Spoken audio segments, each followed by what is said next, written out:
우리 성경 말씀 출애굽기 4장 19절에서 26절 말씀 우리 합독합니다.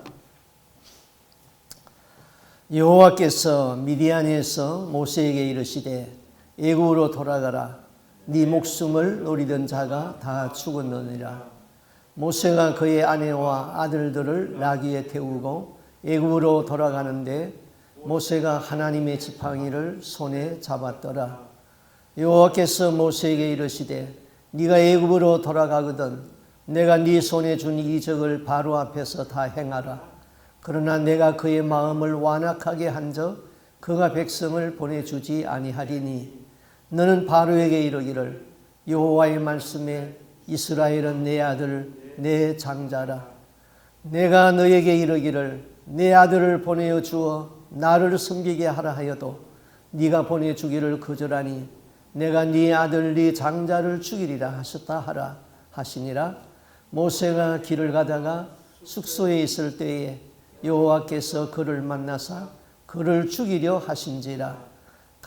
십보라가 돌칼을 가져다가 그의 아들의 포피를 베어 그의 발에 갖다 대며 이르되 당신은 참으로 내게 피난편이로다 하니 여호와께서 그를 놓아주시니라. 그때 십보라가 피난편이라 함은 할례 때문이었더라. 아멘. 야곱의 자손이 애굽에 내려가서 바로의 압제하에서 고난을 받고 있었습니다. 그때 성경은 그 애굽은 죄가 많은 이 세상을 의미하는 것이죠. 그 다음에 그 애굽은 우리가 예수 믿기 전에 우리의 세상 삶을 말하는 것입니다. 그 다음에 바로는 무엇을 상징한 것입니까? 바로는 바로 마귀를 상징한 것입니다. 그러니까 하나님은 그 가운데 있는 하나님의 백성을 구원하여 내는데 무엇으로 구원하여 내지요? 유월절 어린 양의 피로서 그 백성을 구원해냅니다. 그래서 모세는 애굽에 내려가서 그 10가지의 재앙을 내렸습니다.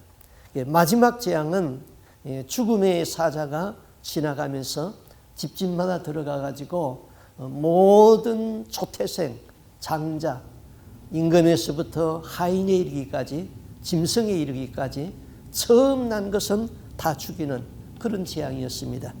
그러나 그런 가운데서도 양을 잡아서 문설주에다가 피를 발라서 그 안에 들어가 있는 사람은 죽음의 사자가 그 피를 보고 건너뛰었다. 그래서 죽지 아니했습니다. 그래서 유월절 어린 양의 피로 구원받게 했습니다. 자, 이때부터 이스라엘 백성은 그 유월절을 지키게 되죠. 그러면 유월절은 예수 그리스도를 상징하는 절기인 것입니다. 유월절 어린 양 예수 그리스도의 피, 그 예수님이 유월절에 어린 양으로서 죽게 되는 것이죠. 우리의 구원은 예수 그리스도의 보혈로 구원받는다. 예수님은 유월절에 희생되어진 어린 양이다 이것입니다. 그래서 우리는 날마다 예수의 보혈을 의지해야 되는 것이죠.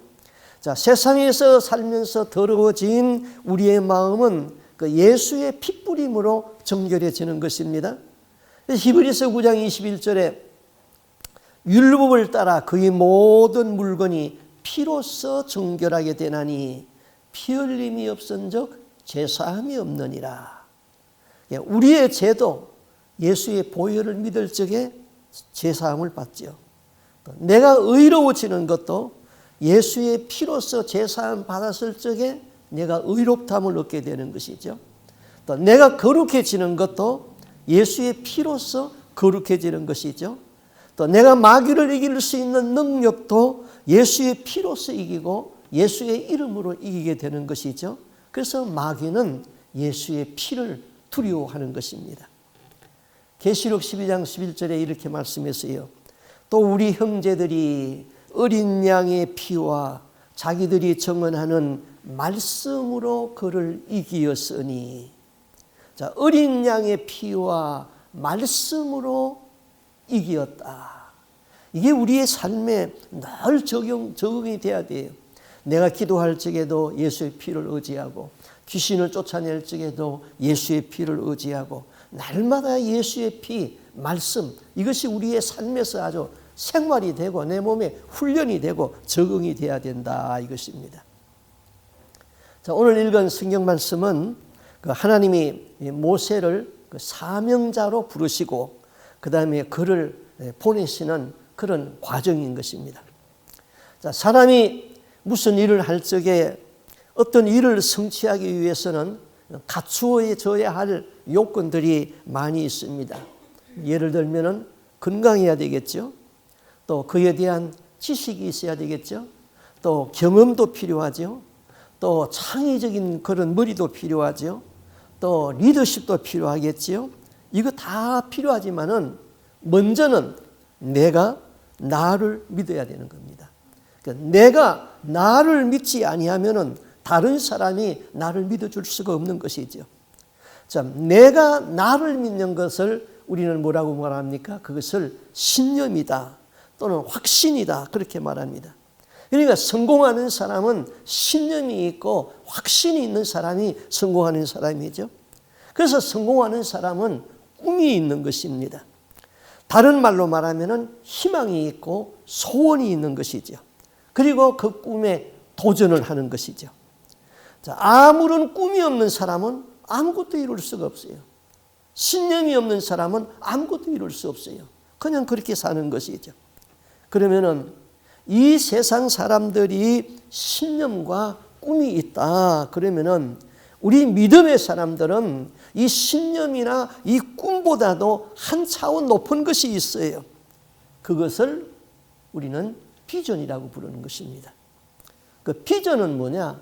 꿈과 비전이 어떻게 다르냐? 꿈은 내가 가지고 있는 인간적인 소원이에요. 그러나 비전은 하나님이 나를 통하여서 이루고자 하는 하나님의 소원, 그것이 우리 모두에게 있는 것이죠. 그래서 우리는 이 비전을 잡아야 되는 것입니다. 꿈과 비전이 얼마나 다른가, 이걸 조금 더 제가 좀 세밀하게 설명을 해야 되겠어요. 자, 꿈은 내가 갖는 소원이라고 그랬어요. 그러면 이 꿈은 성취될 수도 있고 성취되지 아니할 수도 있습니다. 이에 비하여서 비전은 하나님이 나에게 대하여서 기대하는 소원이에요. 자, 부모가 나를 낳아놓고 그 자녀들에게 소원을 갖고 있듯이 하나님은 우리 모두에게 하나님의 소원을 가지고 있습니다. 그리고 소명이라는 것은 하나님이 나를 통하여서 이루시고자 하는 그 꿈을 이루기 위해서 나를 불러냈다, 부른다, 그것이 콜링했다. 그래서 소명이라고 그럽니다. 소명은 나의 하나밖에 없는 목숨을 이 일을 위하여서 하나님이 불렀다는 것입니다. 그리고 그 소명에 응답해서 사는 사람을 사명자다, 그렇게 말합니다. 그래서 하나님의 사명을 이루는 데에는 순종만 하면 되는 거예요. 하나님의 말씀하는 것에 순종만 하면은 하나님이 나를 도구를 통해 가지고 하나님의 뜻을 이루어나가게 하는 것.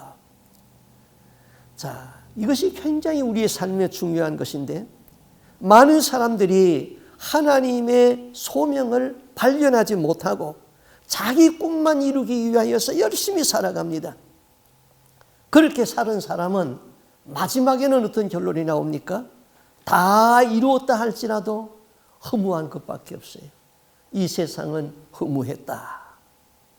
그러나 사명을 발견하고 소명에 응답하여 사는 사람은 하나님이 원하는 삶을 살았기 때문에 나 자식에는 보람이 되고 하나님에게는 영광이 되는 삶입니다.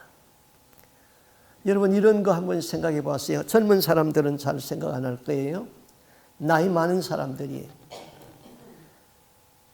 하나님이 나에게, 내가 철을 알고 있는 것은 한 6살 때부터 철을 알고 있죠. 6살 때부터 지금까지 사는 삶을, 똑같은 삶을 또 살아라. 그러면 여러분 살겠습니까? 저는 안 살겠어요. 하나님, 저는 그 삶 안 삽니다. 나는 하나님 앞에 가겠습니다. 그럴 거예요. 그러나 하나님의 비전 없이 세상에 휘둘려서 사는 사람은 또 한 번 살고 싶은 욕심이 있을 거예요. 왜? 살아온 것이 너무 허무하기 때문에, 아무것도 없기 때문에. 자, 지금 모세의 나이가 80살이에요. 80세 된 모세의 인간적인 꿈, 이 드림이 무엇일까요? 80세가 된 분이니까 일반적으로 가지고 있는 꿈은 편안하게 살았으면 좋겠다. 건강하면 좋겠다. 그리고 죽어서 천국 가면 좋겠다. 자녀들이 잘 살고 잘 되었으면 좋겠다. 그것은 모든 사람이 갖는 인간적인 꿈이에요. 그런데 모세를 향한 하나님의 바람, 하나님의 비전은 무엇입니까? 당대의 세계를 제패했던 바로에게 가라. 그 땅에 노예로 살고 있는 네 백성 히브리 백성을 구원해내라. 그리고 그 백성을 가나안으로 인도하라. 내가 그들 조상에게 약속했었다. 하나님이 모세에게 바라는 꿈이 바로 비전인 것이죠. 그래서 모세가 그 비전을 잡았을 적에 모세를 사명자라고 하는 것이죠. 그러면은 하나님은 우리 모두에게 다 자기 꿈이 있는데 하나님이 바라는 꿈도 있어요. 사람이 생명이 있는 한 꿈이 없는 사람은 없죠. 그러나 그 꿈은 이루어질 수도 있고 이루어지지 아니할 수도 있는 거예요. 그런데 하나님이 여러분을 향한 그 꿈이 있을까요? 없을까요? 있지요. 그런데 왜 그 비전을 발견하지 못했죠? 내가 기도를 하지 않았기 때문이에요. 내가 세상 욕망에 휩쓸려 가지고 세상에 묻혀서 살았기 때문이에요. 그래서 나를 향한 하나님의 비전을 발견하지 못한 거예요.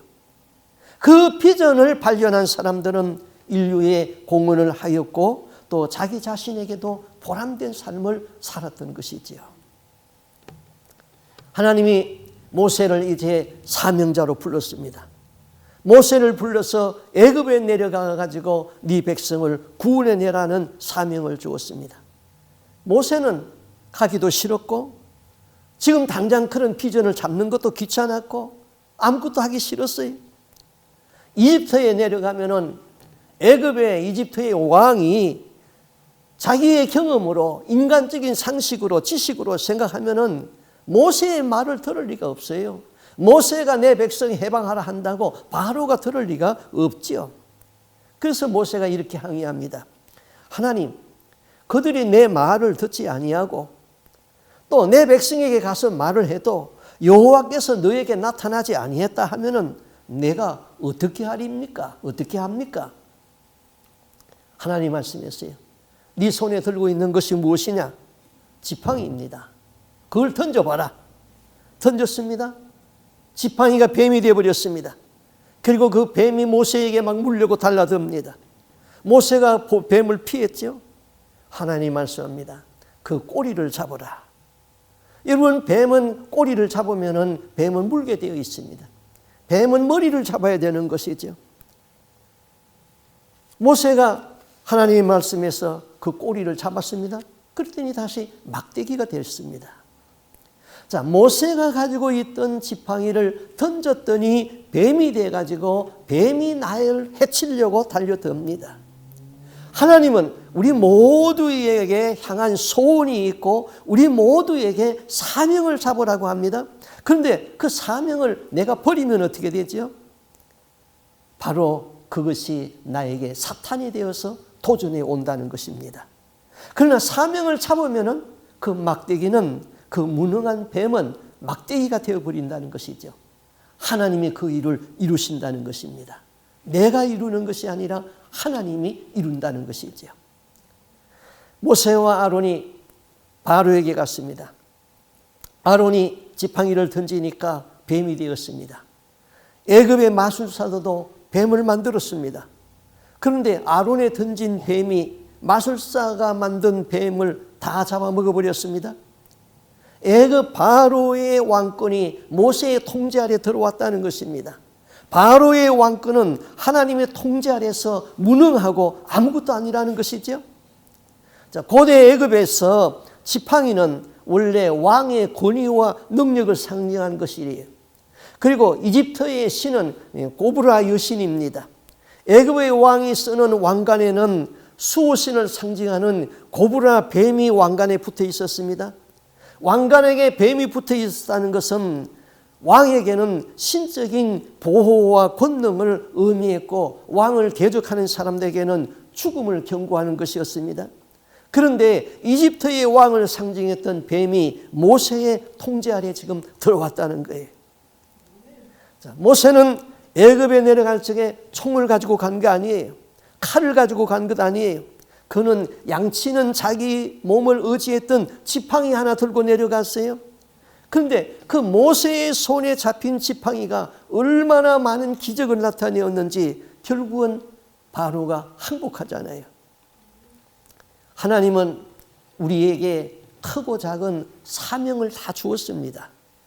사명 한문으로 쓰면은 하여금사, 목숨명인 것입니다. 그 일을 위하여서 네 목숨을 발을 버리라는 것입니다. 사명은 오직 하나님의 일을 하는 성직자만이 사명이 아닙니다. 이 일을 위하여서 하나님이 나를 불렀다는 것이죠. 어떤 사람은 의사로서, 어떤 사람은 공무원으로서, 어떤 사람은 가정주부로서 각자의 사명이 불려 있습니다. 무슨 일이든지 사명으로 하는 일은 쉬워요. 무슨 일이든지 거기에는 보람이 있어요. 사명으로 하는 일은 보람되고 행복합니다. 하나님은 모세에게 민족 구원이라는 이런 사명을 지팡이를 잡게 했던 것이죠. 모세가 그래도 가기가 싫어서 주저하고 변명하고 있을 적에 하나님이 또 모세에게 말씀합니다. 네 손을 이 품에 넣어라.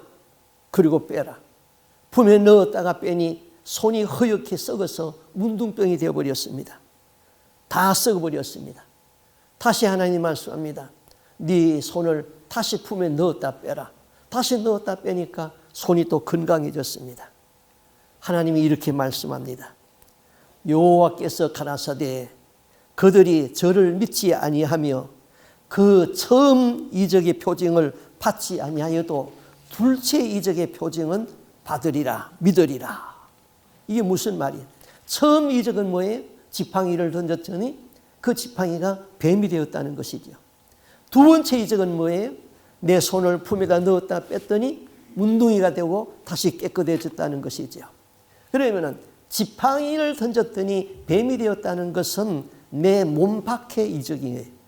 그 다음에 손을 넣었다가 뺐더니 문둥이가 되었다는 것은 이것은 내 몸 안에 나타나는 현상인 것이에요. 하나님은 우주를 운행하세요. 바다를 다스리고 우주를 다스려요. 그러나 사람들은 그 하나님의 큰 능력을 자연적인 재해는 그거는 자연적인 현상이라고 생각하고 믿지 않으려고 합니다. 자기와 상관이 없는 일이라고 생각합니다. 그러나 내 몸에 병이 생기면은 그리고 내 아들이 죽었다 그러면은 그때는 달라집니다. 누가 암으로 죽었대? 누구도 암이래? 이런 이야기를 들어도 그럴 수 있지. 병들 수 있고 죽을 수 있지. 그것이 인간의 철칙이니까 그렇게 생각합니다. 그런데 어느 날 내 몸이 이상해서 검진을 받았더니 암이다. 캔슬이다. 잘 살면은 1년 살 것이다. 그러면 어떻게 됩니까? 하늘이 노래지기 시작합니다.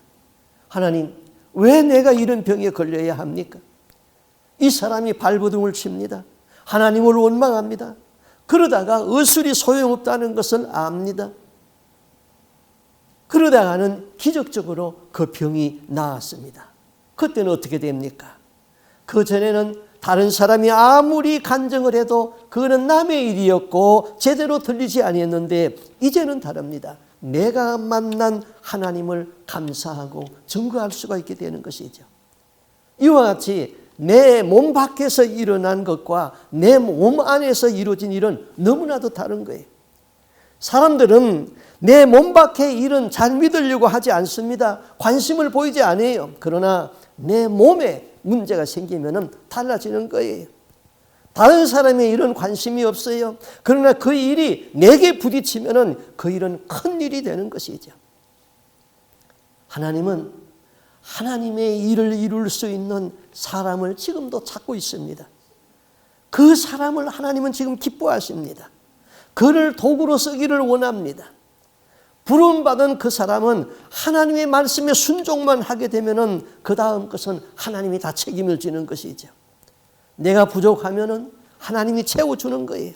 내가 약한 것은 하나님이 강하게 만들어주는 거예요. 내가 실패하고 실수하는 것까지도 하나님은 그것을 다 합쳐가지고 하나님의 뜻을 이루게 하지요. 그래서 이런 사람에게는 로마서 8장 28절이 너무나도 큰 진리가 되는 거지요. 우리가 알거니와 하나님을 사랑하는 자, 곧 그 뜻대로 부르심을 입은 자들에게는 모든 것이 합력하여 선을 이루느니라. 제가 안희숙 여사의 간증을 종종 하지요. 여자의 몸으로서 일제강점기 때에 순교하여서 죽으려고 죽으면 죽으리라는 각오를 하고 그 일제 형사 앞에 가서도 신앙을 꼿꼿이 지키면서 말을 했잖아요. 그가 감옥에 갇혔습니다. 사형 선고를 받았습니다. 1945년 8월 15일 날 사형을 선고받게 되어 있었습니다. 그런데 8월 15일 날 해방이 되었잖아요. 그리고는 8월 16일 날 감옥에서 나왔습니다. 이분이 미국에 와가지고 미국에 있는 목사님하고 결혼을 했어요. 근데 그분의 간증이에요. 자기가 신무하는 교회에 어떤 권사님 한 분이 있었는데 위암이 걸렸어요. 이민 와가지고 미국에서 뿌리 내리고 살려고 열심히 일을 해가지고 9년 동안에 이제 집도 사고 좀 살 만큼 되었는데 덜커덕 위암이 걸렸어요. 근데 병원 의사의 말이 한 달 후면은 죽는다고 그랬어요. 그러니까 이분이 교회 권사님인데 내가 열심히 자기만을 위해서 살았지 하나님 앞에서 권사로서 아무것도 한 게 없어요. 하나님 앞에 가서 부끄러운 것밖에 없어요. 그래서 마지막에 유언을 이렇게 했습니다. 자기 남편하고 자기 아들들 불러놓고 나한테 돌아올 재산이 있으면 나한테 좀 유산으로 다 달라. 그것이 마지막 소원이었어요. 그래서 뭐 한 달만 살면 죽을 사람이니까 재산을 좀 정리해가지고는 한 달 동안에 쓸 만큼 쓰라고 다 그들에게 줬습니다. 그런데 이분이 자기 자녀들 보고 시장에 가가지고 김치와 고춧가루와 소금과 김치를 담을 수 있는 자루를 다 사오라고 그랬어요. 자녀들이 사다 줬어요. 그 재료를 가지고 하루 종일 김치를 담습니다. 그리고 고추장을 담습니다.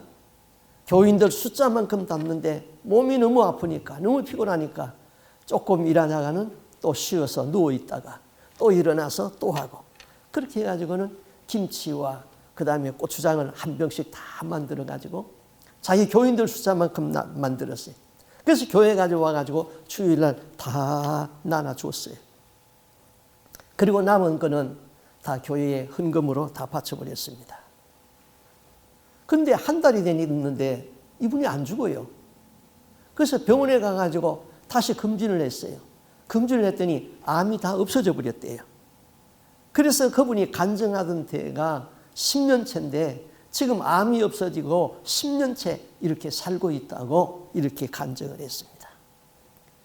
우리가 이 세상에 살다 보면은 현실에 쫓겨가지고 내 일만 하고 갈 때가 많아요. 내 일만 하고 간다고 생각하면은 삶이 짜증스럽잖아요. 아무런 보람도 없잖아요. 그러나 내가 하나님의 일을 하고 간다 그러면은 그 삶은 얼마나 보람되는지 모릅니다. 자, 이제 하나님이 모세에게 이만큼 말씀했어요.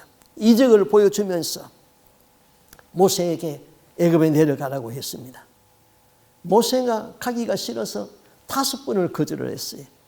주여, 나는 말을 할 줄 모릅니다. 나는 입이 뻣뻣하고 둔해가지고 말을 할 줄 모르니 말을 잘하는 사람을 보내주십시오.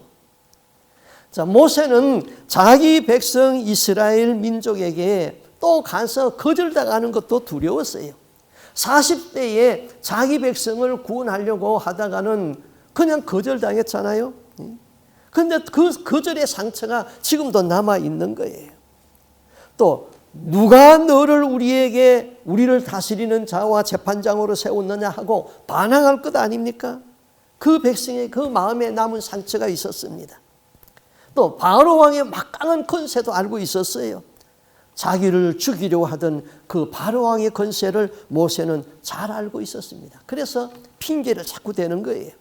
주여, 나는 말을 할 줄 모릅니다. 입이 뻣뻣하고 혀가 둔합니다. 주여, 말 잘하는 보낼 만한 사람을 보내주옵소서. 우리나라 말에 글씨를 잘 쓰는 사람을 뭐라고 그럽니까? 달필가라고 그러죠. 그 다음에 말을 잘하는 사람을 달변가라고 그러죠. 그 모세는 달변가는 아니에요. 차라리 모세는 눌변가, 말을 못하는 사람이었어요. 말을 더듬거리면서 말을 잘 못하는 사람을 눌변이라고 그래요. 자, 사람의 행동이 무겁지 아니하고 말만 잘하게 되면 천박해지고 경박해지게 되죠. 그런데 사도행전 7장 22절에서 이렇게 말합니다. 모세가 애굽 사람의 학문을 다 배워 그는 말과 행사가 능하더라. 그게 보면은 말을 잘한다고 되어 있단 말이에요. 그 말에 능하다 이 말은 모세가 지금 말을 달변으로 잘했다 그런 의미가 아니에요. 말에 능력이 있었다 이 말이에요.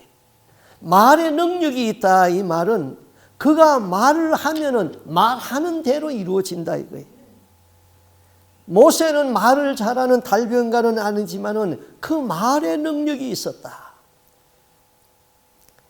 사무엘상 3장 19절에 보면은 사무엘이 자라매 여호와께서 그와 함께 계셔서 그 말로 하나도 땅에 떨어지지 않게 하더라.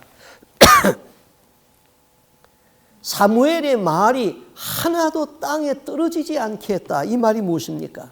그 말이 능력이 있었다 이 말이에요. 자, 사무엘이 하나님께 기도합니다. 그러면 하나님이 사무엘에게 말씀을 줘요. 그러면 사무엘이 그 말씀을 선포해 버려요. 그러면 그 말씀을 선포한 대로 그대로 이루어져 버려요. 그러니까 사무엘의 말이 하나도 땅에 떨어지지 아니했다. 이 기도하는 사람들의 특색이, 내가 하나님 앞에 간절히 기도했더니 하나님이 나에게 말씀을 주었어요. 그 말씀을 그대로 선포하고 했더니 그대로 이루어지는 거예요. 바로 사무엘이 말의 능력이 있었고 모세가 말의 능력이 있었다는 것은 그가 말하는 대로 이루어졌다. 그럼 모세가 자기 말을 했습니까? 하나님이 말씀을 주시면은 하나님의 말씀을 그대로 선포하면은 말이 이루어졌다. 자, 모세가 애굽에 가지 않으려고 그러니까 하나님이 노했더라 그랬어요. 여호와께서 노를 발하시고 가라사대. 자, 하나님이 이렇게까지 가라고 그랬는데 내 고집으로 안 갈 수도 있어요. 그거는 사람에게 자유의지를 주었기 때문에 안 갈 수도 있어요. 그래서 모세가 여기서도 다시 불순종하고 안 갔다면 어떻게 될까요? 그때는 하나님이 모세를 사탄에게 내주버립니다. 사탄이 그를 잡아버리는 것이죠. 그리고 사탄이 그를 죽이는 것이죠. 그래서 우리는 하나님의 소명에 응답하고 그 소명에 응답해서 사명으로 살아야 되는 것입니다. 모세는 하나님이 너를 찾아서 죽이려는 애굽의 바로왕이 죽었다 알려주었어요. 그러니까 조금 안심이 되어가지고 이제 자기 가족을 데리고 애굽으로 내려갑니다. 출애굽기 4장 19절에서 그러죠. 여호와께서 모세에게 이르시되 애굽으로 돌아가라. 네 생명을 찾던 자가 다 죽었느니라. 자, 이제 바로가 자기 생명을 찾아 죽이려고 그랬는데 그래서 19절에는 이제 바로가 너를 찾아 죽이려고 그랬는데 죽었다는 말을 하고 20절에는 모세가 자기 가족을 데리고 이제 애굽으로 내려갑니다. 그의 장인 이도로에게 작별 인사를 했습니다. 그리고 자기의 아내 십보라하고 자기의 아들 두 사람을 데리고 애굽으로 내려가요. 자, 모세는 민족 구원이라는 그런 사명을 잡았어요. 그런데 성경은 이 사실을 뭐라고 어떻게 기록했어요? 4장 20절 모세가 그 아내와 아들들을 나귀에 태우고 애굽으로 돌아가는데 하나님의 지팡이를 손에 잡았더라. 여러분, 하나님의 지팡이를 봤어요? 하나님의 지팡이가 어디 있어요? 이 세상에 하나님의 지팡이를 본 사람은 없어요. 하나님의 지팡이는 없어요. 그럼 모세의 손에 잡은 지팡이는 양치기의 지팡이였어요. 양궁둥이나 때리는 똥 묻은 지팡이였습니다. 그런데 하나님은 그 지팡이를 일컬어서 하나님의 지팡이를 잡았더라 그랬어요. 하나님이 주시는 사명을 잡으면 하나님의 지팡이를 잡는 거예요. 거기에 하나님의 능력이 함께하는 거예요. 그리고 그 사명을 버리면 그거는 사탄이 돼가지고 나에게 도전하는 거예요. 모세가 애굽으로 내려갑니다. 80세 된 늙은 할아버지가 할머니가 된 자기 아내 십보라를 데리고 아니 결혼하지 아니하는 두 아들을 나귀에다 태우고 이 초라하게 내려가는 이 망명극을 보고 하나님은 그를 하나님의 군대를 보내는 것처럼 하나님의 지팡이를 잡았더라. 그렇게 말합니다. 하나님의 군대가 애굽에 내려갔어요. 애굽의 바로의 군대보다 더 막강한 하나님의 군대가 지금 애굽에 내려간 거예요. 모세의 손에 잡혔던 그 모세의 지팡이는 바로의 가슴을 서늘하게 만들어버렸어요. 그 지팡이로 10가지의 재앙을 애굽에 내렸어요. 홍해를 육지같이 갈라버렸어요. 바로의 마병대가 홍해에 다 잠겨서 죽어버렸어요. 그런데 애굽에 내려가는 그 모세에게 문제가 생겼어요. 출애굽기 4장 21절을 사람들이 물어요. 여호와께서 길의 숙소에서 모세를 만나 그를 죽이려 하니, 아니 하나님이 모세에게 애굽으로 가라 할 적에는 언제이고 말씀에 순종해서 가니까 숙소에서 하나님의 사자 천사가 오더니 모세를 잡아 죽이려고 하는 거예요. 이게 하나님이 왜 이렇게 변덕을 부려요? 하나님이 이렇게 변덕이 많은 분입니까?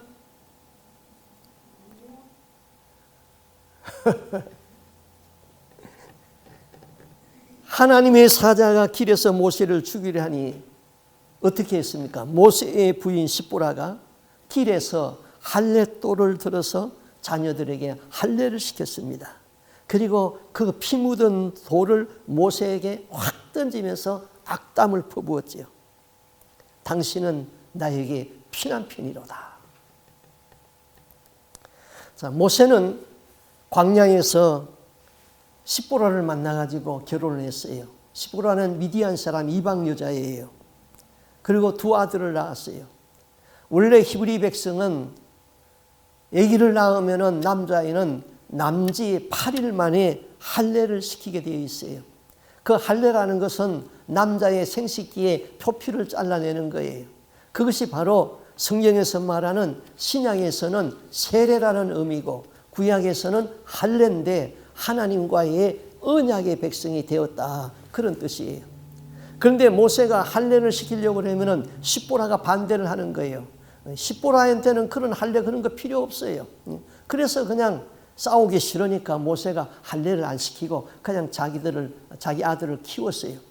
그런데 자기 민족 애굽에 내려가게 되면 히브리 백성은 전부 다 하나님과의 언약과의 약속으로 할례를 다했는데 할례를 받지 아니한 이 자기 아들들이 그 할례 받은 자기 민족 속에 들어가는 것을 하나님이 허락을 하지 아니하는 거예요.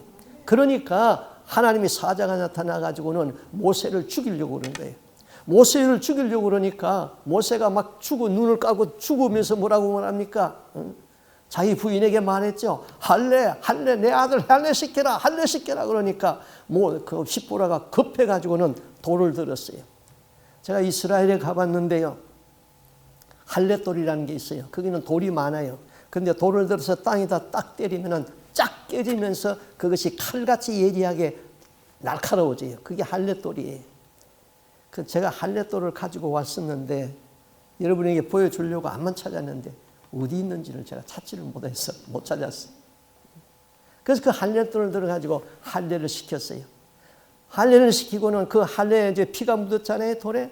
자기 남편에게 확 던지면서 당신은 정말 나한테 피난편이로다 그랬어요. 만만치 않은 여자였지요. 자, 이스라엘 백성이 8일 만에 할례를 시켰다. 여자들이 뭐 자궁암, 뭐 부인병 이런 것이 많이 생기는데 이 자궁암이나 부인병 이런 것은 다 남자들의 생식기를 통해서 생기는 병이에요. 그러나 할례를 시켜놓으면은 그런 병이 다 없어지는 거예요. 그리고 난지 8일 만에 할례를 시키라. 이것은 난지 8일째가 되면은 생리학적으로 과학적으로 피의 응고력이 가장 강해서 130%의 효력을 나타내는 것이죠. 하나님은 그런 것을 다 감안해서 난지 8일 만에 할례를 시켜라 그랬습니다. 구약에서는 할례, 신약에서는 세례, 하나님과의 나와의 하나님의 백성이 되었다는 언약이었던 것이죠. 여러분이 주일이면 교회에 와서 예배 드리고 또 그래서 나는 하나님 앞에 할 일을 다 했다. 그렇게 방심하지 마세요. 나는 11조를 꼬박꼬박 잘 내고 있다고 그래서 나는 할 일을 다 했다고 방심하지 마세요. 어느 날 하나님께서는 사명을 잡으라고 깨달으라고 우리를 코너로 몰아넣을 거예요. 권투 선수가 코너에 몰리게 되면 KO당할 확률이 많죠. 하나님은 여러분을 코너에다 몰아넣고 원투 스트라이크, 레프트 훅, 라이트 훅을 막 칠 거예요. 그러면은 승리는 하나님의 일방적인 승리로 끝나버려요. 그때 여러분은 하나님 앞에 KO패 당할 거예요. 그리고 어떻게 합니까? 천부여 의지없어서 손들고 옵니다. 하나님 앞에 울면서 돌아오게 되는 겁니다. 제가 웃기는 이야기 하나 할까요? 저는 박싱 선수예요. 하나님이 나에게 박싱을 어떻게 하는 방법을 나에게 알려주었어요. 그래서 요새는 제법 박싱을 내가 잘합니다. 박싱을 하게 되면 하나님도 KO패 시킬 수가 있어요. 이상한 말이죠? 하나님이 나한테 KO패 당한다? 하나님을 KO패 시킬 수 있는 방법은 딱 한 가지밖에 없어요. 하나님은 거짓말을 못하는 분이에요. 그러니까 하나님이 말씀한 약속을 붙잡고 하나님을 말씀의 코너로 몰아넣는 거예요. 하나님, 구하면 주신다고 약속하지 아니했습니까? 구합니다. 두드리면 열린다고 약속하지 아니했습니까? 두드립니다. 문이 닫혀 있으니까 열어주십시오. 너의 행사를 여호와께 맡기라. 그러면은 주님께서 이루어 주신다고 하지 아니했습니까? 내가 하나님에게 맡깁니다. 너는 내게 부르짖어라. 내가 크고 비밀한 일을 너에게 보여주리라 하지 아니했습니까? 내가 부르짖고 있습니다. 그러면은 알았다. 내가 약속했다. 그만 때려라. 그만 때려라. 내가 졌다 합니다. 그래서 응답을 받아내는 거예요. 그런 사람이 구약에 하나 있었어요. 야곱입니다.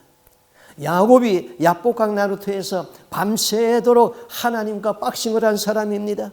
야곱이 얻어맞고 환도뼈가 위골되었다 그랬습니다. 야곱이 KO패 당했습니다. 야곱이 KO패를 당하고 하나님 앞에 울었습니다. 그때 하나님은 내가 졌다, 네가 이겼다 그렇게 말했어요. 그리고 야곱에게 축복을 합니다. 여러분 호세아서 12장 3절 4절이 그 얘기예요. 제가 읽어드릴게요. 야곱은 천사와 싸워서 이기자. 야곱이 이겼어요. 울면서 야곱이 운대요.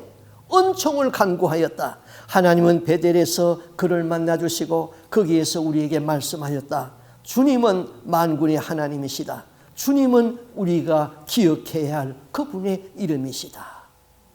야곱이 천사와 씨름을 해서 야곱이 이겼는데 울기는 야곱이 울었어요. 울면서 나에게 복을 달라고 은총을 구했어요. 앞뒤 말이 맞지 않잖아요.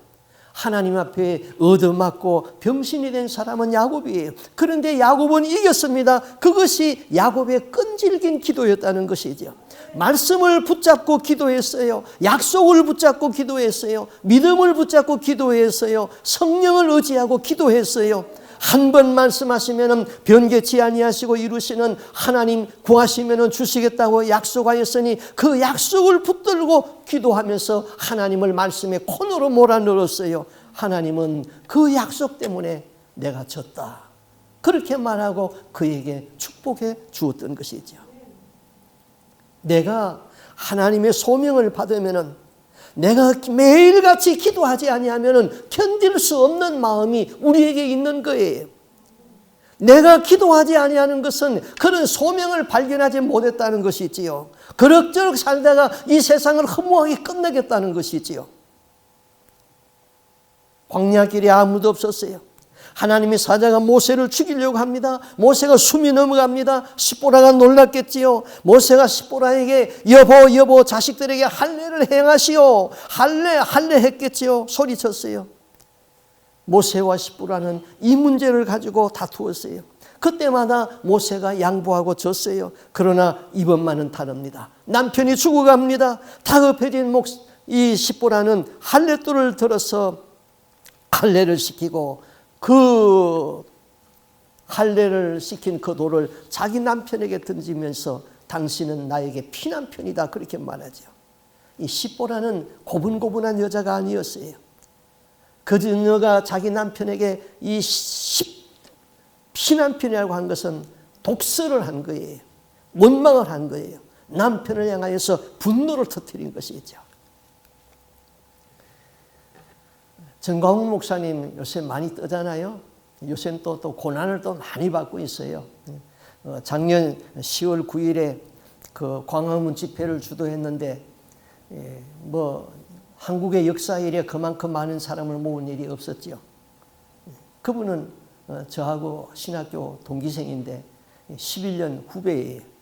그분이 굉장히 영성이 있는 사람이에요. 영성이 있는 분이. 그런데 그분 간증을 제가 하나 해드릴게요. 전 목사의 그 와이프가 그때에 그 예언의 은사를 받은 유명한 전도사님이 있었는데, 그 유명한 전도사님에게 전국에 있는 목사들이 가서 너무 유명하기 때문에 기도를 많이 받았어요. 그런데 그분 장모가 그래서 전 목사도 군대 갔다 와가지고 그분 만나가지고 기도를 받았는데, 그분이 예언하기를 앞으로 한국교회를 위하여서 크게 일할 사람이라는 것을 이미 알려주었어요. 그러니까 자기 외동딸이 하나 있었는데, 저 같은 저런 신앙의 남자를 자기 딸하고 결혼을 시켰으면 좋겠다 해가지고는 자기 딸하고 결혼을 시켰습니다. 그런데 자기 딸이 결혼을 했는데 전 목사가 너무 가난하게 사는 거예요. 너무 가난하게 사니까 장모가 불쌍해가지고, 딸이 불쌍해가지고는 아파트를 한테 사줬어요. 그런데 자기 부인하고 상의해도 하지 아니하고 이 전 목사는 그 아파트를 팔아가지고는 주위에 있는 가난한 사람들에게 다 나눠 주버렸어요. 그 다음에 자기 장모가 또 너무 딸이 불쌍해가지고는 두 번째 또 집을 사줬어요. 집을 사주니까 그걸 또 팔아가지고는 가난한 사람들에게 다 나눠 줘버렸어요. 그리고 자기는 교회에다가 조그마한 방 하나 만들어 놓고 거기서 부인하고 같이 사는 거예요. 자, 그렇게 사니까 이 집안에서 부부간에 싸움이 얼마나 많이 일어나겠어요. 무척 싸움을 많이 했대요. 또 자동차를 하나 사주면은 자동차도 그냥 팔아버리는 거예요. 그래서 가난한 사람들에게 다 나눠주는 거예요. 젊어서부터 그분이 그렇게 아주 영성이 있었고 하나님 말씀대로 사는 사람이에요. 그런데 어느 날 부부가 또 싸우는 거예요. 뭐 때문에 싸웠는지는 모르겠어요. 여하튼 싸웠는데 이렇게 사니까 부부가 뜻이 안 맞으니까 늘 싸우겠죠.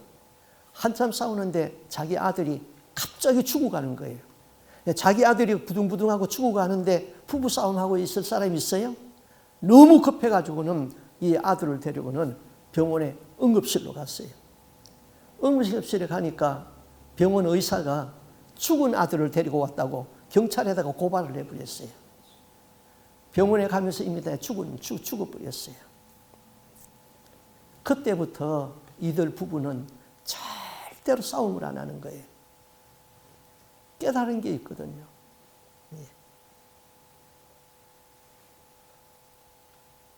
사명을 받은 사람은 부부싸움할 수가 없지요.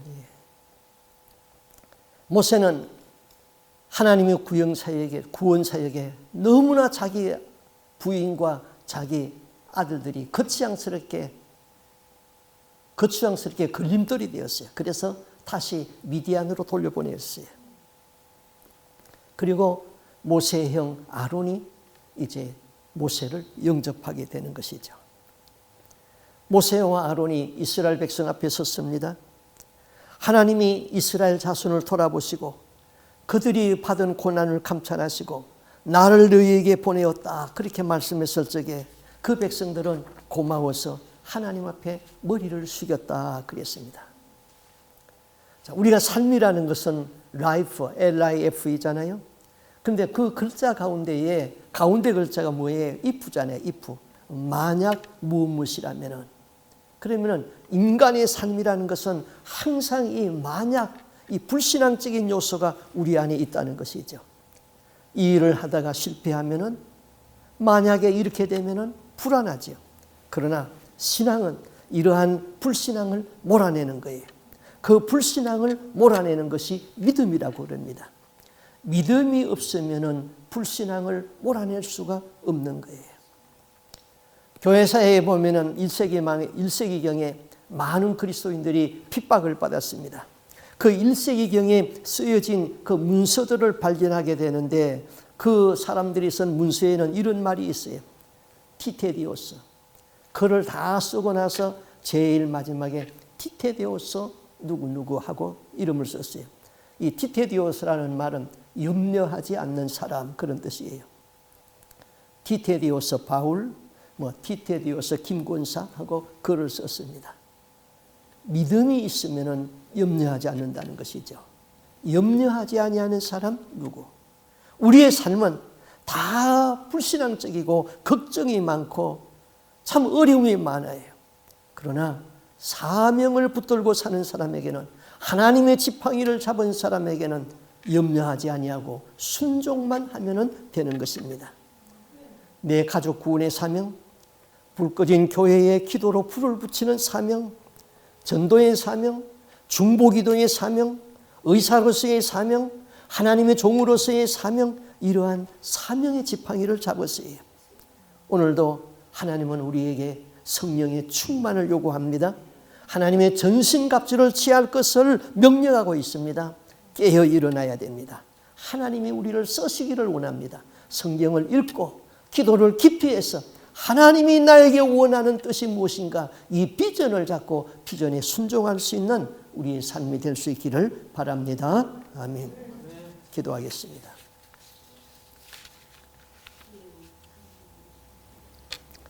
하나님 아버지, 우리의 생명이 있는 한 우리는 우리의 꿈을 가지고 살아갑니다.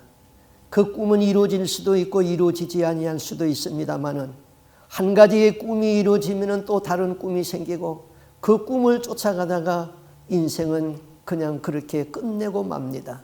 그럴 적에 우리의 인생은 너무나도 허무했고 너무나도 가치 없는 삶을 살아서 후회로 끝내는 인생입니다. 그러나 믿음의 사람들은 우리의 삶 가운데서 하나님이 나에게 원하는 뜻이 무엇인가를 깨닫고 비전을 잡고 비전에 따라서 순종하여 사는 사람은 한 가지의 일을 이루어도 하나님 감사합니다. 내가 순종하며 걸어왔습니다. 내가 당신의 나라에 들어갈 것을 생각하고 있습니다 하는 믿음으로 사는 사람입니다. 하나님 아버지, 우리가 기도하지 아니했습니다. 우리가 성경을 깊이 연구하지 아니했습니다. 그래서 우리는 하나님이 나에게 향하는 그 비전을 알지 못하고 그럭저럭 살아가는 우리 인생들입니다. 어느 날 하나님께서 나를 콘으로 몰아넣고 하나님께서 우리를 징계하실 적에 우리는 손들고 주님 앞에 나올 수밖에 없습니다. 기도하옵나니 하나님 앞에서 말씀으로 기도하게 하여 주옵소서. 하나님을 말씀의 콘으로 몰아넣을 수 있는, 하나님과의 기도로서 싸워서 승리할 수 있는 그런 사명의 줄을 잡게 해 주옵시고 기도의 사람으로 살아가게 하여 주시옵소서.